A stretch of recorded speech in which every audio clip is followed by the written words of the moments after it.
Hello again. This is Hear Her Sports, the podcast of long-form, intimate profiles of female athletes breaking boundaries, speaking up, and living with power and confidence. I am your host, Elizabeth Emery. Thank you so much for listening. Here today is Paralympic gold medalist Meg Fisher. We'll hear some fun, nerdy bike stuff about her special fancy cycling leg and about being just a regular person, even though she has been on the top step of the podium many times. I love the bit about her not looking impressive at 5'4". In addition to being a physical therapist now, Meg is a coach. If you have been thinking about finding someone to guide you in your training, give Meg a look. As you will hear, she is super enthusiastic and very clearly devoted to her athletes. Of course, take a listen to our conversation to see what you think. All of her contact information is on her episode page at hearhersports.com. But before we say hello to Meg, it would be wonderful if you rate us on Apple Podcasts or your favorite podcast player. I'm sure you've heard this before because it really does help out a podcast to get more good ratings from listeners. Now, let's get to it. Today's guest is Meg Fisher. She won a gold medal, 2 silvers, and a bronze in cycling at the London and Rio Paralympics and is a 10-time world champion. Meg retired from racing in 2016 and is now a doctor of physical therapy, certified athletic trainer, coach, motivational speaker, and of course, still an athlete. But Meg's road to success has not been easy. At 19 years old, she was involved in a tragic car accident that nearly killed her. She survived a coma and lost the lower portion of her left leg. She was even told she would never walk again. But Meg dug her heels in and gathered a team of people to help her return to an active life. Today, she is dedicated to helping erase limits, change lives, and demonstrate the capacity of the human body and spirit.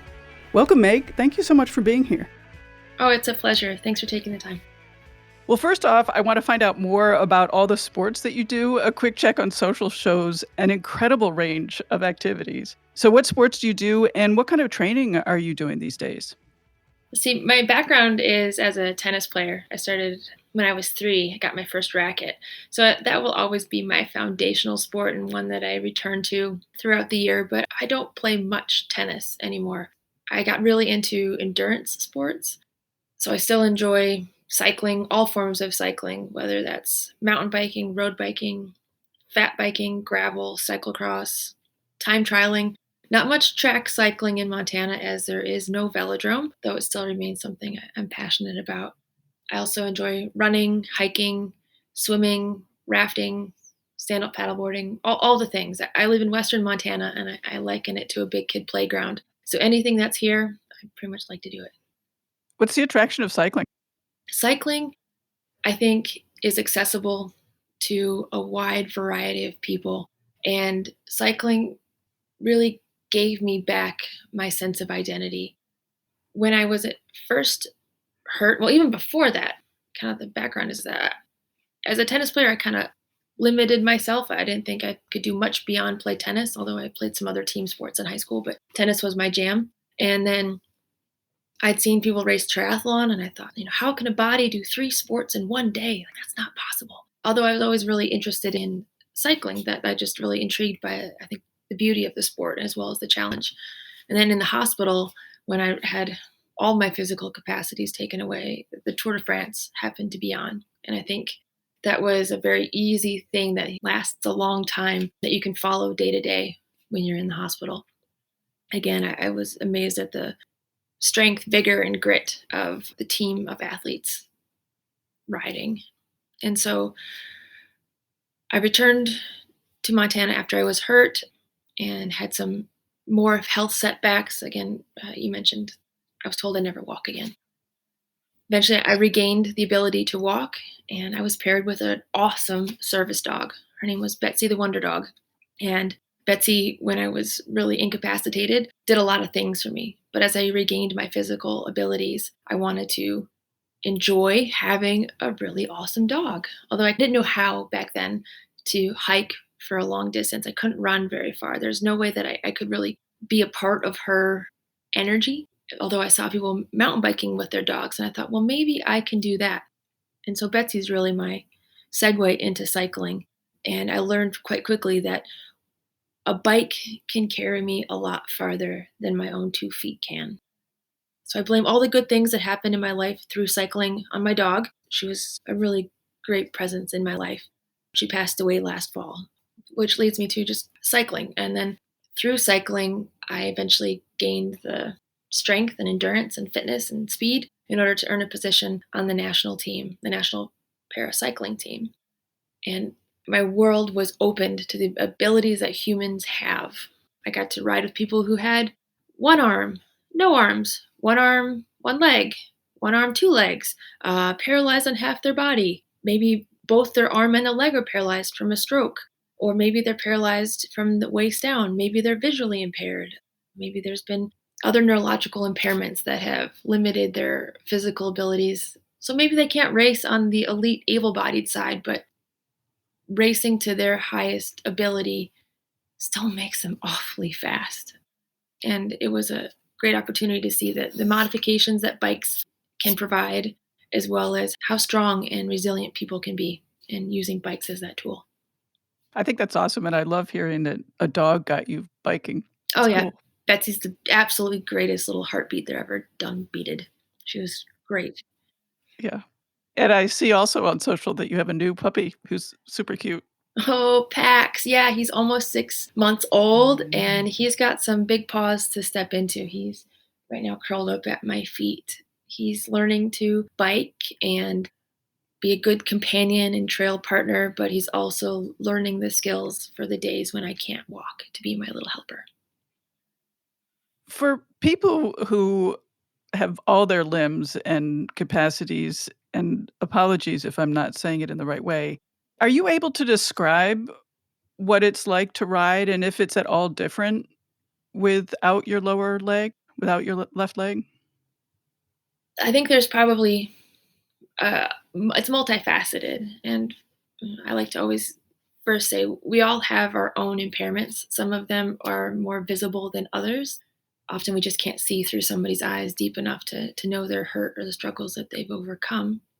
And I think a lot of people find whatever sport or passion that drives them as a means for coping for those challenges or finding success, or I jokingly say exercising those demons.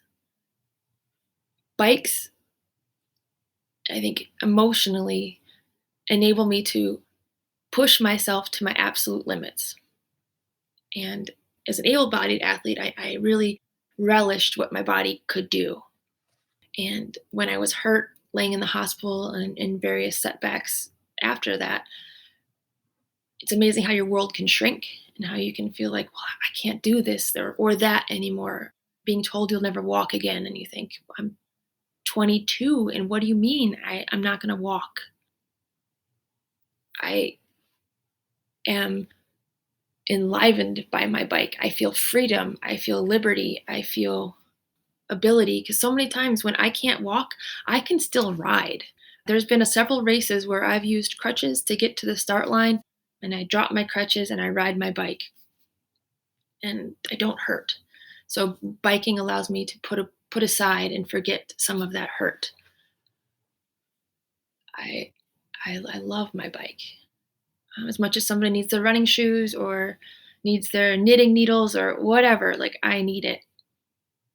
But then physically, I think, yeah, my right leg is significantly more powerful. And with the technologies now, my power meter, it happens to be a quark, can tell me that my right leg does about 65% of the effort. So left leg does about, what, 35%? And ideally, yeah, 50-50 would be super neato, but that's not going to be my story.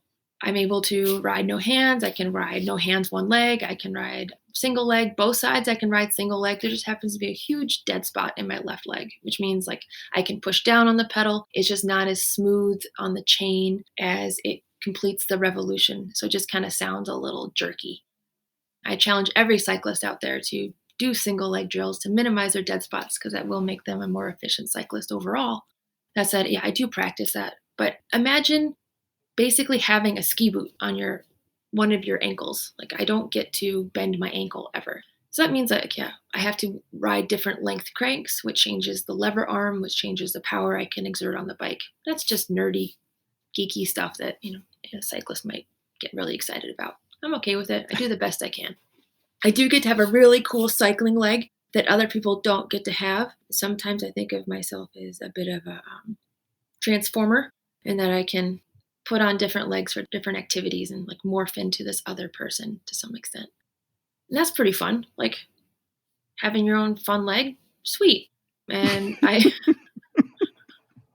That's good. yeah, for Rio, my prosthetist, who's a professional who makes prosthetic limbs, he made me an arrow leg that I lovingly refer to as the Death Star. It was just completely black and Wow. murdered out, and it had like naked carbon with USA stenciled in there. Like it's pretty sweet. It's one that I don't ride mostly because I can't walk in it, but it's pretty sweet. It got approved by the UCI. It actually has a UCI stamp on it, so it qualifies for the UCI standards. If a cyclist knows about the UCI, they're pretty strict, and that's pretty fun, I gotta say. But my normal biking leg, I look at that as just again another gateway or access point into places I couldn't otherwise go. In my soul, like I love going into the pain cave. I love seeing how far I can go. I love seeing how many miles I can travel, how many feet of elevation I can climb, or whether it's just biking to town for coffee. Your bike can take you so many places. It's really our first sense of freedom when we're kids too. So just imagine that freedom, being able to bike to your friend's house or the corner store for candy. It's still the same. It also has a lovely history for women being able to get out. Ah, yeah. It's just like bikes are just about the most poetic thing out there. It's beautiful. Seeing it in motion, seeing how people in Europe use their bikes as tools, seeing how people in Africa create bikes out of minimal to no resources, whether it was the Buffalo Soldiers and what they were able to accomplish. Just the history of bikes is phenomenal. Oh, the penny farthing races, if you watch those, like that's mayhem.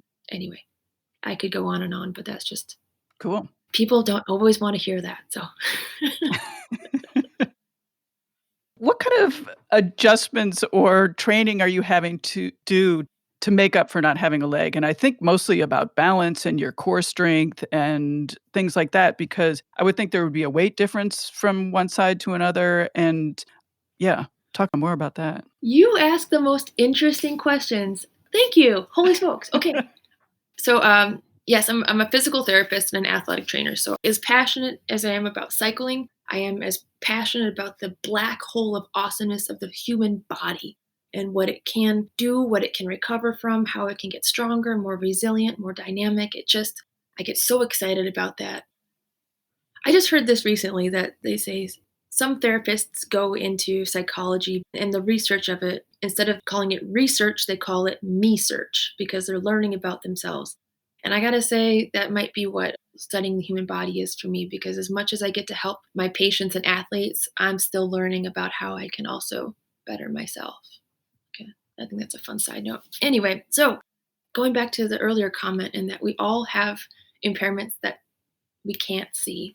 So what people can't see when they look at me in my spandex, it doesn't leave much to the imagination, but I've had a closed head injury. I've actually spent a week in a coma. They weren't sure how I was going to wake up. My brain was bleeding and swelling, and I couldn't breathe on my own. So recovering from a traumatic brain injury has been one of the harder things, in that I also got a whole new personality when I woke up. Believe it or not, I was painfully shy before my injury. And when you wake up as a gregarious person who can't just about shut up, it's kind of a whirlwind to get used to. Also, I had to relearn how to talk, and sometimes I still stutter because I have trouble with word finding. I can feel myself almost reworking the neural pathways to find the word I want to say. And when I'm tired, that's harder to do. And writing is probably more difficult because finding the word and then actually expelling it onto paper or keyboard, there's a roadblock there. And you can argue that lots of people have trouble with that. And sure, yeah, I can just tell you it wasn't that way before. Other than that, I also had half of my abdominal muscles removed. So I have a scar as long as my arm or my forearm on my stomach because half my rectus abdominis, or the muscles that kind of make up that six pack, the vertical linear muscles, were removed for a muscle graft at one point. So I can't do a sit up. Like I cannot lay on the ground and sit myself up. I feel like a turtle. And that just means like instead of a six pack, I get a three pack. It's overcomable. But going back to your question of what I have to do to overcome those things is, I have to work on balance. I have to work on trying to be as symmetrical as I can. Not having a left ankle means that my squat biomechanics are off. Even deadlifting is a little bit weird. Like everything's just a little off. And it helps that I have good body awareness. Some people don't. Some people just can't tell what's doing what. But I can, and that's really fortunate because that means I can be really self-aware as I go through movements and I'm coordinated. But I try to do a lot of single leg left squats. I try to do a ton of deadlifts. A posterior chain is vital. I'm never going to join Cirque du Soleil. I'm never going to be a ballerina, but I try to practice my balance whenever I can. And I also try to do a lot of different things. Cyclists, or whatever you get into, whether it's working 8 to 10 hours a day at a computer, and then if you only ride a bike, and then you sit down and watch TV at the end of the day because, boy, howdy, you're tired from the whole day. You kind of think you've always been in the same sitting position, whether it's in a chair or on a bike or in your recliner. So you have to do something to undo that. And that's something I'm very conscious of is like, how can I move around? How can I make sure I remain dynamic and resilient? I'm always thinking about how I can be prepared to take a fall if I do, or stand tall, or be able to hike with my dog at the end of the day, not just be a cyclist. I'm so glad you talked about the unseen.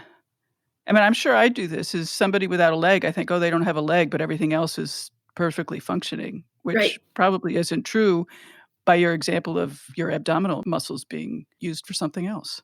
Yeah. Super It's wild. fascinating. Yeah. I mean, you could probably argue that for everyone. I mean, most people at some point have had a TBI, especially if it's a cyclist. It's one of the highest sports for having a traumatic brain injury, or soccer. It's actually really high in basketball as well, and overcoming those challenges, or whether it be having a rotator cuff surgery at some point that maybe you can't be a basketball player anymore, which leads you into endurance running or what have you. Like, it's pretty cool. Like, you don't know what leads people to where they're at or how they overcome stuff.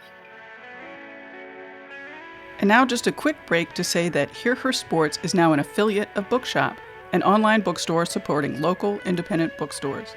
When you order books from hearhersports.com/books, we get a small percentage of the total sale. We put together a fun list of books recommended by our guests, written by our guests, or related to an episode. But there's no need to stick to the list. Once you're on Hear Her Sports store page, all of your purchases support the show, and we will thank you very much. That website again is hearhersports.com/books.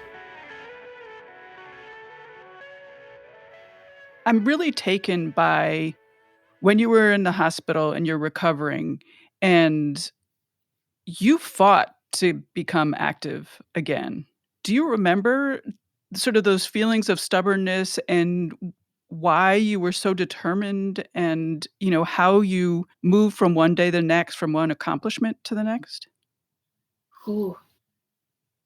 I remember waking up in the hospital and I was just coming out of my coma. So waking up from a coma is not like it is in the movies. You don't just like wake up and the lights are on. It's very much like a bad disco, in that the lights flicker on and off and on and off and on and off, and you don't get to control it. There's no beat or rhythm to it. And I remember waking up and looking down in my hospital bed, and your feet generally leave bumps underneath the covers. And I didn't have 2 foot bumps. And of all the things I could have thought, I remember thinking, oh, that's not good. And then my second thought was, how am I going to play tennis again? Which might sound super shallow, right? Like, I wish my first thought had been to my partner who was in the car accident and wondering where she was. That was right up there. That was probably the next time my light switched on. But being active for somebody who was shy and lacking confidence in a lot of ways, like sports that was my identity. That was how I related to people. That was my community. That was my release. That's how I identified myself. Being told that I was now disabled and being labeled as such and being treated as such, and really being greatly impaired. Like, I needed a wheelchair. I couldn't sit up for long periods of time, like all the things. So yeah, it's a great question is how somebody remains stubborn. And I did go down a rabbit hole, but yeah, coming back to how does somebody remain stubborn. I think stubbornness, first of all, is a great characteristic. It often gets played as a negative thing. Like, don't be stubborn. Why not? Like, why not? Why not? There's no reason why not. People now call that grit or something like that. There's books written on the grittiness factor, and you can rate yourself. Why not call it stubborn? I don't know. Maybe it's not poetic. I think when I kind of went down a rabbit hole of talking about being really impaired and waking up and realizing the level of my impairment, it's that sports was my identity. As much as maybe I wanted to give up, the people around me didn't really let me give up either. When you're in the hospital, you kind of judge the day by the meals or what procedures you have. And then you get out of the hospital and you judge the day by the meals and your medicines and then what rehab or doctor's appointments you have. And then your life kind of keeps building upon itself. And so you just kind of stay in a constant state of preparedness for the next event, the next event, the next event, the next event.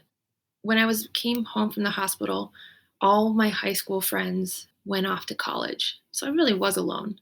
And I owe a lot of my resilience and grittiness to somebody named Vicki Condon, who has since passed away from cancer. And side note, fuck cancer. Okay. She was retired and I became her project of sorts. So she would come to my house to give my mom a break a bit, and she would take me to a tennis court. She took an office chair with wheels and a basket of balls. She was also an accomplished tennis player as well. So she would give me lessons while I was sitting down. I couldn't even stand. I didn't literally have a leg to stand on. And she would give me lessons because she said, when you stand up, you're going to have a great volley, or we're going to make sure the mechanics of your forehand are X, Y, and Z. You're going to be able to hit a really nice slice backhand. Then I could stand up. And then when she gave me lessons standing up, I couldn't move well, but we started working on footwork and how to compensate around that. And then I got a job teaching tennis. And then I could stand and do a little bit more. So I started teaching older kids, and then I could teach more classes. And then all of a sudden I was well enough to go back to college. I wasn't well enough or able enough to go back to collegiate tennis, but I was able enough to begin exploring just how able I could become. Your question is like, how do you move from one mini success or great success to the next challenge? Like, I don't know. I mean, I think there probably is some innate genetic nature, nurture, all facets of it. In that, like, yeah, I grew up with a single mom. My dad wasn't a part of the picture, and she had to pick herself up from her bootstraps. And I got to see that. And she was by my side during all of my recovery. And I had really good friends. You could say partly maybe I'm Canadian and I'm American. So maybe that mixture also made me more resilient.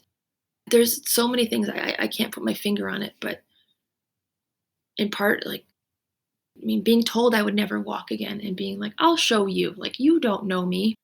I don't know what planted that seed in my head, but even now, if somebody told you, like, if you're just, whoever's listening to this, like, if I just told you, you're never going to walk again, what does that feel like? You're probably thinking, like, that girl Meg, she doesn't know me. She has no idea about me. She's just saying that just to say that to maybe humble your beliefs or goals, or she doesn't know. Like, who is she? And that's kind of how I felt. It's like, who's this person telling me I'll never walk again? Like, what? They don't know me. There's a terrific video made by Under the Sky that shares your story from the car crash to Olympic gold. And one bit that stuck out to me is when you said, I'm just a person. I thought about that as you were talking. I mean, yes, on one hand, you're doing amazing things, but on the other hand, you're saying, I'm just a person. So can you talk a little bit more about what you meant by that? And I'm asking in particular because that sentiment feels really important to me these days. Thanks. The Under the Big Sky documentary series was an awesome thing to be a part of. And when I said that I'm just a person, I 100% mean it. I'm no different than anybody else. If someone were to look at me, I'm about 5'5" on a tall day. I've never actually technically reached 5'5", but I'm just going to say it because it makes me feel good. My hair on top of my head definitely makes me 5'5". I weigh probably 130 pounds. I'm not very big. There's no reason I should accomplish big things, really. I don't look that impressive. I'm shy. Even though that head injury made me super gregarious, my default is to be a nervous mouse, to be scared. There's no reason that that nervous mouse should be standing on the top step getting a gold medal at the Paralympics. There's no reason that scared person. There's just I can't always match the person that I think I am to the person that's accomplished the things that, my resume says I have. But really, isn't that just the human experience? Like, we don't know what we're capable of until we're faced with that opportunity. We don't know if we're going to be able to get that term paper done because it's due first period and it's 10 o'clock tonight, and I've got now like 6 hours to write that term paper, and it's 50% of my grade, whatever. We all have those experiences. We don't know like how we're going to get through the week. We don't know how we're going to manage if our parent dies. We don't know how we're going to find a way after we get fired or laid off. Like, there's so many times that we all feel scared. We all feel that lack of confidence, or we feel uncertain. And then we just do it. By golly, we just do it. Whether it's, somebody signs up for what used to be Dirty Kansas, 200-mile gravel race in the middle of Kansas. That's an awfully big chunk to sign up for. And who really knows if they're able to do 200 miles? Yeah, people can do it. I can do it. I can do it with one leg. And if I can do it with one leg, chances are most people can do it with two. So I'm just a person. I don't feel special. I feel fortunate to have great people in my life who have enabled me to continue to explore what I'm capable of. Because I guess maybe left to my own devices, I might limit myself. It's important to have special people. Oh, totally, 100%. And maybe that's community that people find through whatever sport or passion or pursuit. A knitting circle, right? You get together and you get to talk, you get to share something you both enjoy that's cathartic. My knitting circle happens to be a group ride. Same. What are you doing about your knitting circle during the pandemic? Oh, golly, that's a different thing. I don't have a knitting circle. I don't have a group to ride with. I think many of us through this pandemic have found a choice, few people, where we lower our guard because we feel like we're leading similar and in sync lives as far as our levels of safety. And I'm not here to judge anyone's circle. That's for you. But I have a few people that I feel comfortable riding with. We're outside in open air, so I feel like that enables us to be even safer. So I have a very select group of single knitting buddies. We go out on one-on-one adventures, and that is revitalizing. If I didn't have that, I'm not sure. I would be fine, right? Let's be honest. We're going to be fine. This recession, this pandemic, all of these things are just giant obstacles, and we may not think that we're able to overcome it, but we will. We're going to wake up tomorrow. What do we want it to be? And so that's, I guess, what do I do with my knitting circle is I've reinvented it, whether it be through Zwift or just my own personal time out on the bike. I've learned to really enjoy being by myself. That's cathartic as well. I want to ask another question about the pandemic. So, after the crash, you fought to return to physical activity. So, why are sports so important to you? And the reason I sort of relate this to the pandemic is the pandemic has made me think a lot about the value of sports right now and the importance of sports when we're dealing with so much other stuff, which can seem super important or is super important. Mm. So, has the pandemic changed your relationship to sports at all? I think it has highlighted or kind of shown a light on, for me, how important it is to be able to be okay with yourself and find individual sport. My growing up years were all in team sports, all organized team sports. And I wonder how that can go on during a pandemic. One of my all-time favorite books from 10, 15 years ago is called The Great Influenza by John M. Barry. It came in circulation again, and he's getting a lot more press because it's an excellent book, and it certainly is relevant to the times now. I think being alive now, as hard as it is so exciting because our world is changing fast. like super duper duper duper duper quick. And the effects of what this year 2020 is going to have on the next 100 years, 200 years is it's going to leave a mark. Like we are different in the 100 years roughly since the last pandemic. Like that left a stamp. This is going to leave a stamp. So I think going back to like how I think it changed my relationship to sports, like I'm just curious how it's going to change team sports in particular. There's a lot that gets put through the media as far as team sports, like we'll just say professional football, right? Or professional basketball. Like those athletes are getting COVID tested every day. Whereas our kids going to schools aren't. And some are choosing to be a part of team sports, some aren't. Again, that's not for me to decide, and I have zero judgment passed. It's more that 100 years from now, we'll be able to look back and we'll be able to say, hey, that was probably a wiser idea, or no, we'll need to do something else. Living where I do, in a state that I think just cracked 1 million people, we have one area code for the whole state, so it's pretty low population density. I think if I was still living in Chicago, it would be different than living here in Montana. There's a lot of individual sport out here. People find great passion and release and fulfillment through hunting season. You pretty much go out by yourself or another buddy. Pretty socially distant. I can go mountain biking from my front door all by myself. I can go running from my front door. I can drive 10 minutes and be on a river. Like I have a lot of opportunities to do individual sport. I don't go on group rides as much. I fill it with other things. I guess I'm lucky that way, and some people aren't. Certainly with the wildfires, that's changed things as well. The wildfire smoke has made it here to Montana, and it is unhealthy air for athletes, anybody to be outside, let alone breathing deeply. So that again shrinks the circle. So I'm riding in my basement bathroom, a place I call the Hot Box. I did a lot of training there for the games. I never thought I'd be back there, but the Hot Box is fun again. I hadn't been there really since Rio. I'm finding things again. So I guess my relationship to sport, it's all about reinvention.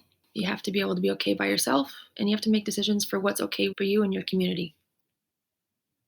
You and I are sort of the choir. We're both big sporty enthusiasts. Mm-hmm. And as you mentioned, you're very aware of your body and you work with clients. You're working with physical therapy clients. You're working with coaching clients.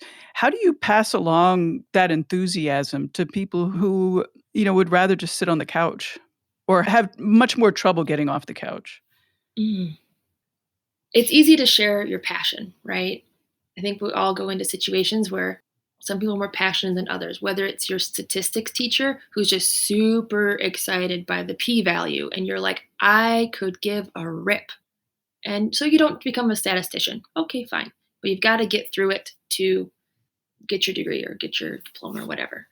Some of my patients find me the same way. They are not at all excited about their physical abilities, although I'm super stoked.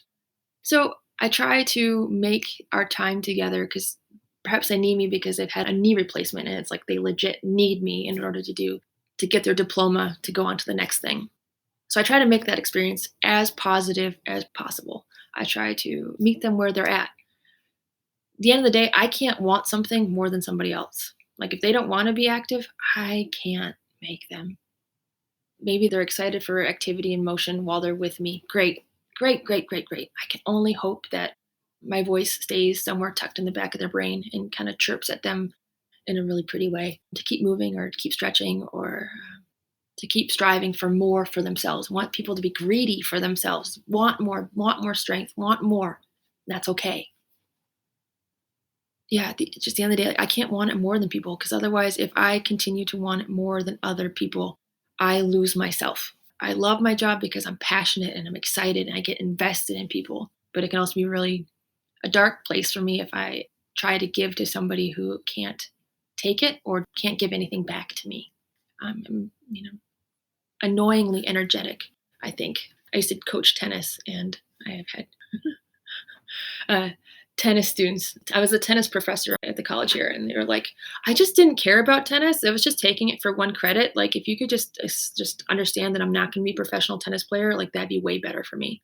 And I'm like, dude, I got it. I'm just like super excited about tennis and trying to make this one credit class as exciting as possible, and so that hopefully you have some semblance of beforehand when you leave. I don't know.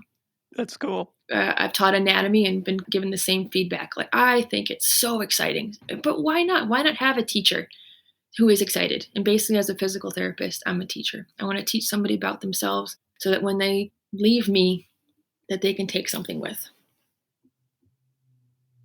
It's hard to imagine that anyone has anything planned for the future, but do you have anything planned?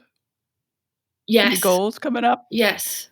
Next week, Pax starts his canine good manners class. So, I mean, it's easy having a puppy, right? Like, or having, I would assume, like having a little person. They have things on their agenda.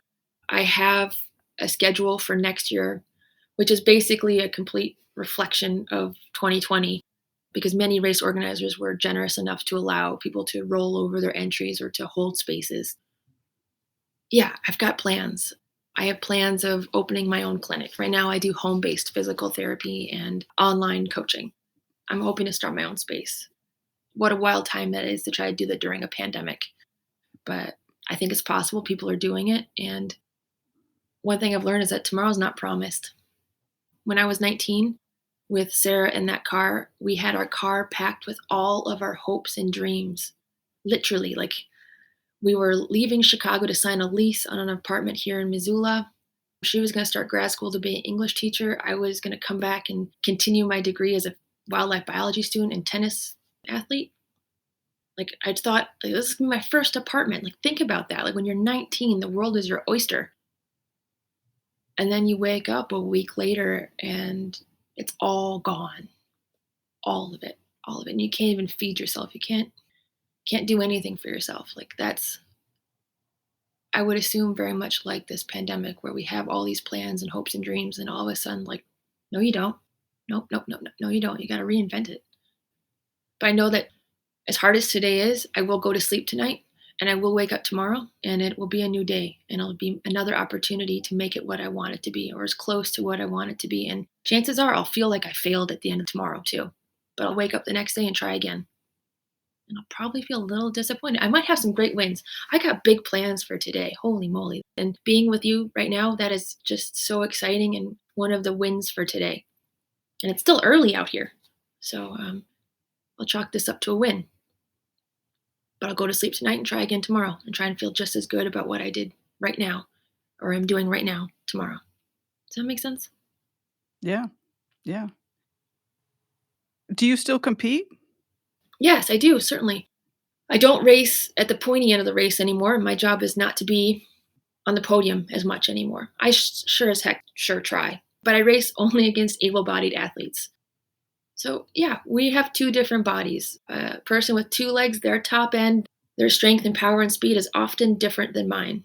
But you know what? I am sure as heck going to chase them down. And if I pass them, I won't say anything. I'm not trying to rub it in or anything, but like I'm going to make them work hard to chase me back. It's kind of fun. That's what racing is, right? And part of my job, again, is to not be at the pointy end of the race, is what I'm meaning, is to be back there in the pack and to be excited. I am so happy to be out there on the bike, to be out there in the elements, to be doing what fuels my soul. And I love to share that with other people. I like to catch up and learn where people are from.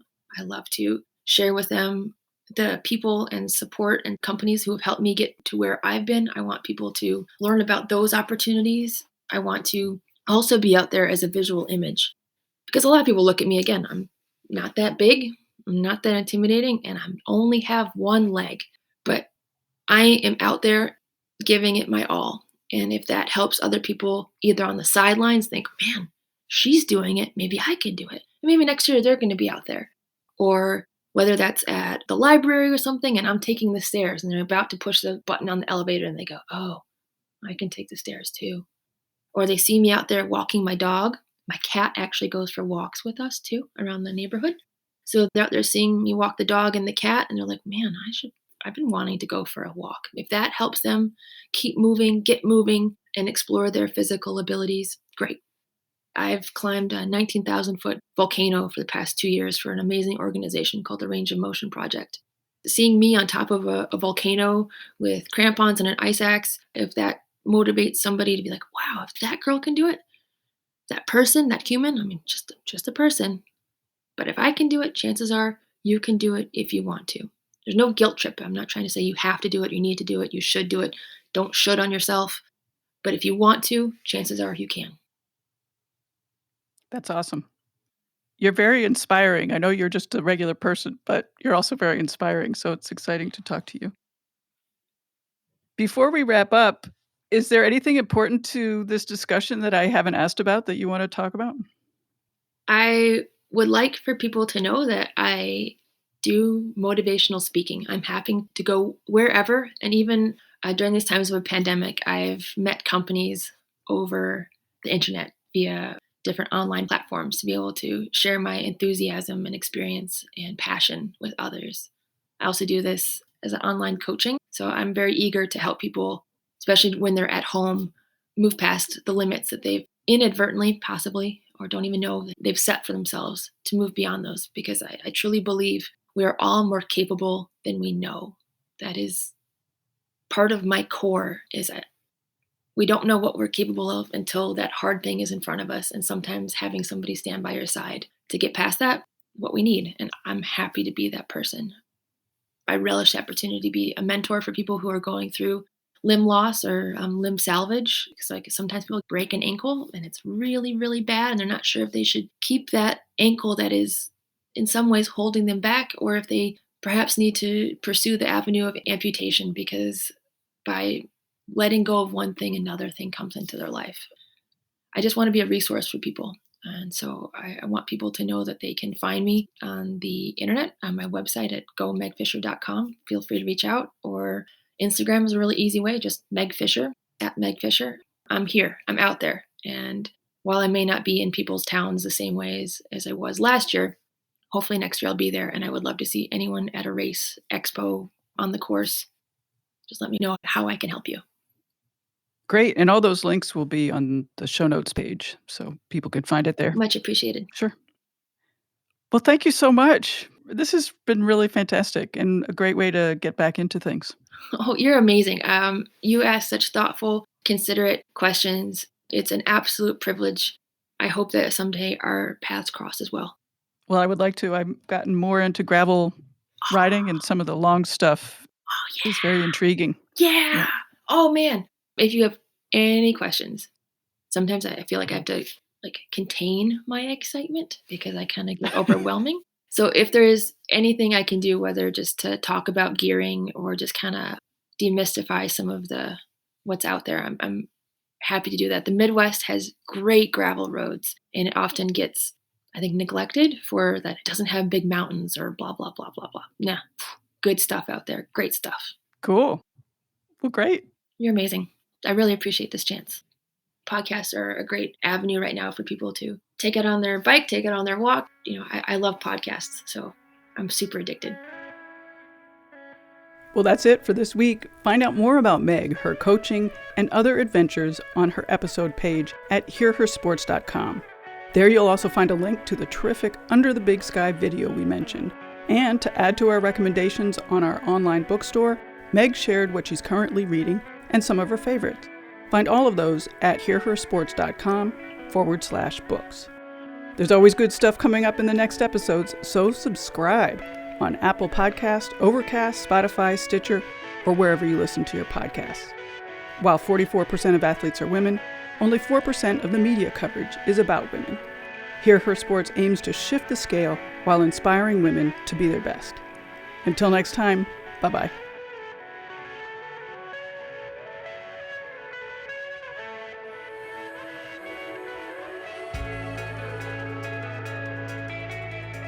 I was doing so good, then I was like, holy smokes, I've gone into left field.